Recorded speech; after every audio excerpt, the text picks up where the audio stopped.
team. They want to meet the girl of their dreams. They want to rob the bank. They want to save the family farm from somebody who's wanting to take it away. They're wanting to stop a James Bond adversary from blowing up the world, or anything about the future. If they're trying to do it, then it's a functional want. There's a big difference between would like and want. There are all sorts of things that all of us would like. I would like $1 million. Great. Yeah. There's a bank across the street with $1 million in it. As long as I am sitting here saying, gee, it would be nice if they would give me that $1 million, it's not a want, it's just, I would like that $1 million. If I start making a plan to go and scout out that bank, figure out the weakness in their system, figure out where the $1 million is, and try and figure out how I could steal it, it's a want, because now it is active. It is actually doing something. Wanting is intending, it's planning, it's trying to accomplish. As long as it remains static, then it's something a character would like. It's worth knowing, especially for the writer, because it still helps us understand the nature of the character.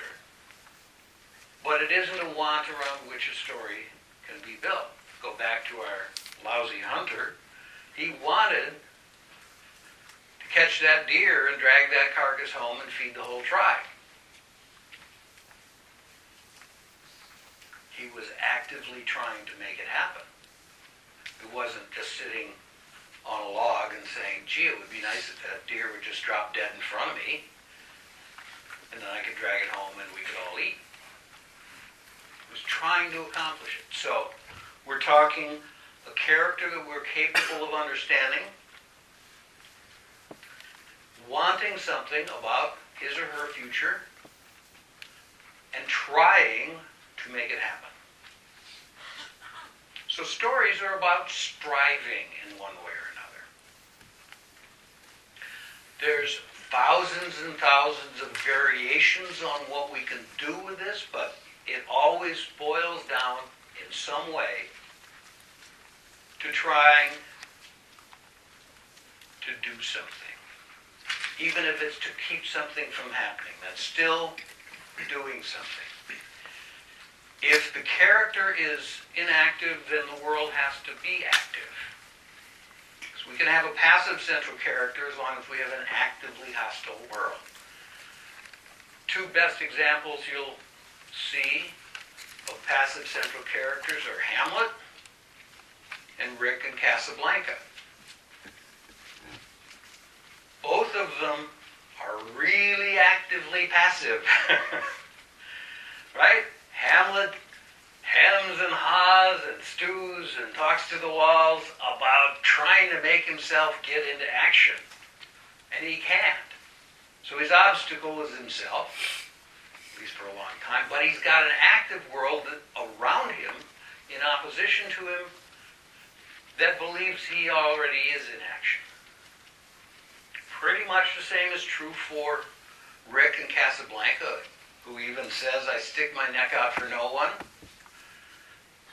sits back and lets the nasty Nazis kill cute, cuddly little Peter Lorre, won't even stick his neck out then, and tries very, very hard to remain inactive in a world filled with opposition. So there's a collision between an inactive character and an active world. The more common paradigm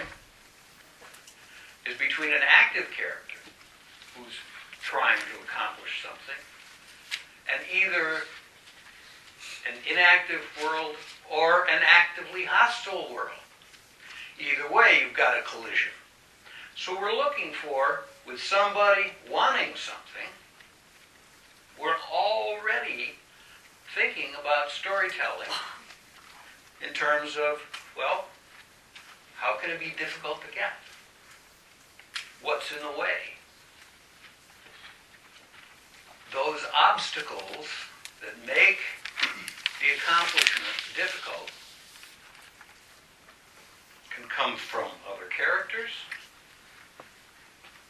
They can come from the world itself. They can come from the circumstances in which someone lives and is trying to accomplish something, or they can come from the character himself or herself, which of course is an internal conflict. The others are external conflicts. There isn't a value judgment involved either way. It's wonderful to have external conflicts, and there your struggle is to give it meaning to the inner life of the character. It's wonderful to have internal conflicts, and there your struggle is to externalize so that we can see what's going on in that conflict between the two sides of a person. Wants this and wants that, or some two conflicting pressures going on inside of the character. Have I lost you yet? Is it making sense? Yes, no. Yeah. Okay? All right. So, go back to our words here. Has difficulty getting it. Almost look like I put 3 T's in getting. All right. Difficulty getting it. This is a process. Let's go back to our lousy hunter. He wants that deer. He's got a family, a tribe to feed. He's identified it. But there's a tiger out there also after it, and then after him, and so on. Those are obstacles. The deer can run faster than he is. That's an obstacle. There's another hunter. That's an obstacle. The hunter turns on him. That's a big obstacle. His ability to escape becomes a new goal, but it stems from having gone out to hunt. So what we have is, has difficulty getting it, is it continues on. We take a character that we're capable of understanding with a goal that we know that they're trying to accomplish. And this is where you have to get in touch with your inner bastard when you're a screenwriter. You have to take this character that you probably like, or at least care enough about to spend a few months of your life working on his or her story, and be as mean as you possibly can to that person. Everything that you can think of that could go wrong for them should go wrong. That's when you're really pushing your story as far as it can. So, you want to make every stage difficult.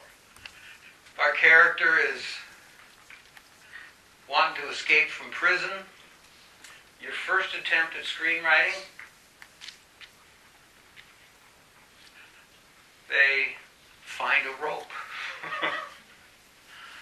The jailer drops a key.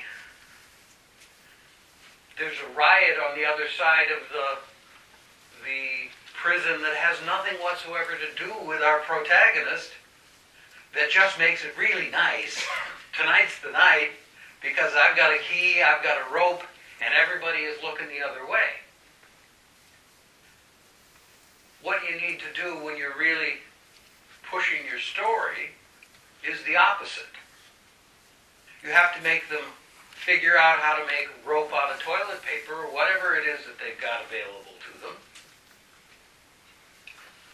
They work at it, and it gets discovered the day before they plan on escaping. So now they don't even have the rope that we spent so much time with them weaving. And so on and so on and so on. You've got to make life difficult for them. So you're throwing up obstacles. You're putting things in their way. Well, how do we do that? How do we know what to put in their way? This goes to the character explorations that we need to do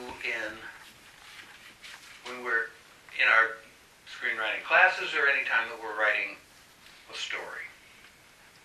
We've got to figure out who our character is, really, and figure out where they're weak. We need to know where they're strong, but better to know where they're weak. What are the things that they can't do? What are the things they can't understand? What are the blind spots and obsessions that they have, the compulsions? Because every one of those sorts of things you discover about your character is a potential conflict to give them later on in the story. Our escape artist with the rope and the key is deathly, profoundly afraid of heights. So we got to put him on the 4th floor of the prison, right? Can't make it easy for him. Is this making any sense? So when we do our exploration of characters, we got to figure out the things that they're not good at. I like to tell a story about, let's just say, to save the Earth from vicious aliens, we've got to carry 100 pounds of plutonium or gold or whatever you want it to be, up to the top of the stairs to hand over to the leader of the aliens, and it will save life on Earth. Now, I know he's old, but he's still famous for this. Imagine if our former governor were your main character. Arnold is still capable of throwing that 100 pounds over his shoulder, stomping up those stairs, handing it over, and you don't have a story. It's too easy. You put the obstacle where he's strong. Now, imagine our central character is Stephen Hawking.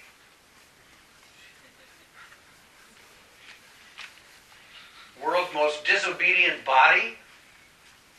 Pick up 100 pounds of anything. Take it to the top of stairs. But he's the smartest guy in the world. So now you got a story. How is he going to do it? How is he going to make it work? So, inversely, if in order to save the world from those nasty aliens, you have to explain the warp and weave of space-time continuum, you give that story to Arnold Schwarzenegger. You see, you got to find the things that they're not good at, and those are the obstacles. Not the things they're good at. Of course, you need to know both. So when we're talking about a story, we're talking about that somebody, we're talking about that one, we're talking about the obstacles, and the obstacles go back to the somebody, the want goes back to the somebody. So without a character, we can't tell a story. I'll just jump ahead a little bit into the things we'll be talking about later, but there are different ways of organizing stories. Most stories, I mean, this is Aristotle talked about the 3 unities: time, place, and action.